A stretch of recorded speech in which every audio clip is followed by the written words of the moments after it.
running at 40%, most of us. You know, because we're half in and half out.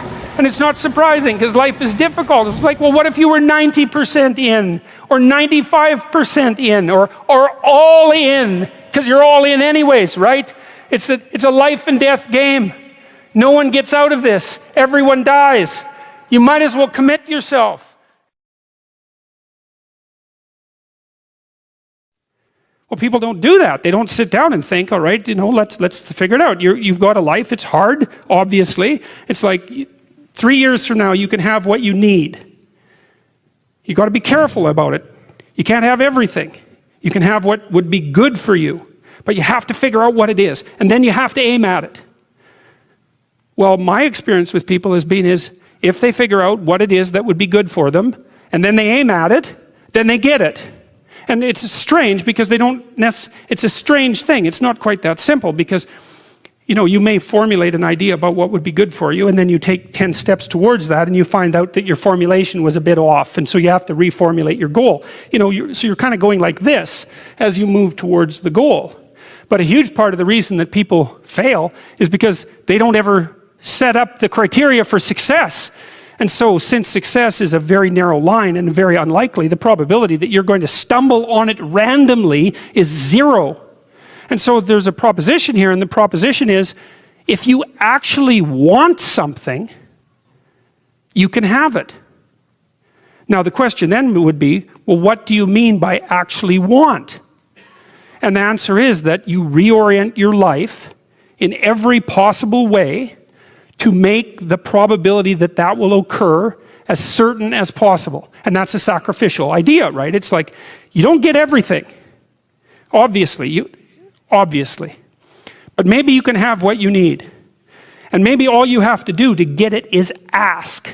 But the asking isn't a whim or today's wish.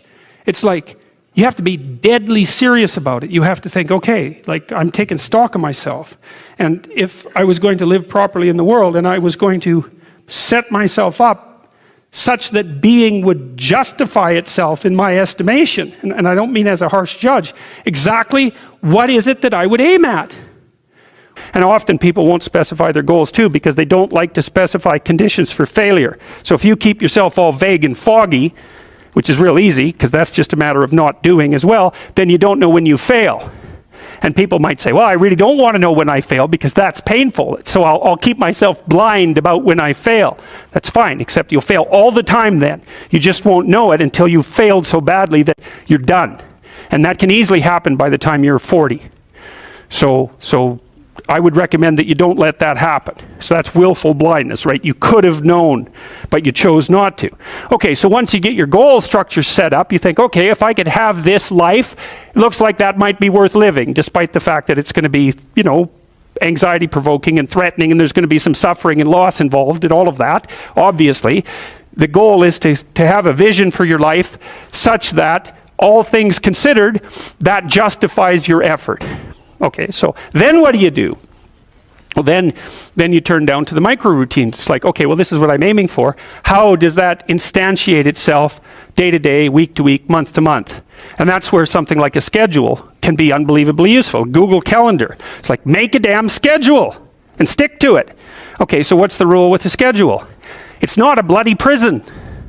That's the first thing that people do wrong. They say, well, I don't like to follow a schedule. It's like, well, what kind of schedule are you setting up? Well, I have to do this, then I have to do this, then I have to do this, you know, and then I just go play video games because who wants to do all these things that I have to do? It's like, wrong. Set the damn schedule up so that you have the day you want. That's the trick. It's like, okay, I've got tomorrow. If I was going to set it up so it was the best possible day I could have, practically speaking, what would it look like? Well, then you schedule that. And obviously, there's a bit of responsibility that's going to go along with that, because if you have any sense, one of the things that you're going to insist upon is that at the end of the day, you're not in worse shape than you were than at the beginning of the day, right? Because that's a stupid day. If you have a bunch of those in a row, you just dig yourself a hole and then you bury yourself in it. It's like, sorry, that's just not a good strategy. It's a bad strategy. So maybe 20% of your day has to be responsibility and obligation, or maybe it's more than that, depending on how far behind you are. But even that, you can ask yourself, okay, well, I've got these responsibilities. I have to schedule the damn things in. What's the right ratio of responsibility to reward? And you can ask yourself that, just like you'd negotiate with someone who is working for you. It's like, okay, you got to work tomorrow. Okay, so I want you to work tomorrow. And you might say, okay, well, what are you going to do for me that makes it likely that I'll work for you? Well, you could ask yourself that, So maybe you do an hour of responsibility and then you play a video game for 15 minutes. I don't know, whatever turns your crank, man. But, you have to negotiate with yourself and not tyrannize yourself. Like you're negotiating with someone that you care for, that you would like to be productive and have a good life. And that's how you make the schedule. It's like, and then you look at the day and you think, well, if I had that day, that'd be good. Great. And you're useless and horrible, so you'll probably only hit it with about 70% accuracy, but that beats the hell out of 0, right? And if you hit it even with 50% accuracy, another rule is, well, aim for 51% the next week, or 50.5% for God's sake, or because you're going to hit that position where things start to loop back positively and spiral you upward.